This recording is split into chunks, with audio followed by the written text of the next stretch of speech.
So what's the definition of a granny flat, and what are the things you need to know about getting granny flat approval? My name is Colin Frager from Council Approval Group.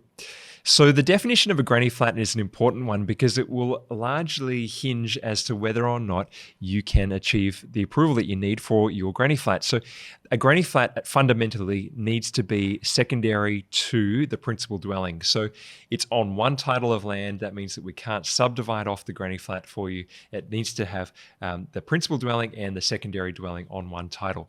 So that's the first point. The second point is that the definition of a granny flat then changes by legislation and by jurisdiction. So if you're using state-based planning, then often, for example, in New South Wales, we know the 60 square metre rule. But what you might not know is that there are actually ways for you to get a larger than a 60 square metre granny flat. Yes, it is possible.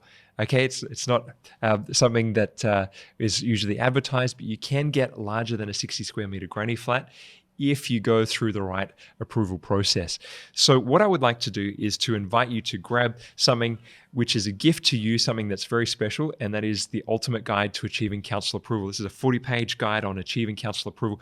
Grab your copy from councilapproval.com.au. Alternatively, if you have a project in mind and you just want to understand how can I get a granny flat on my property? What are my options? Then please give us a call or book in for a consultation with one of our team at councilapproval.com.au. And what we'll do in that consult is three things. We'll be able to unpack really what you want to achieve. The second thing that we'll do is to work out what the challenges are. And the third one is that we'll look at what's the best path for approval for you. My name is Colin Frager from Council Approval Group. Thanks for watching, and I wish you every success.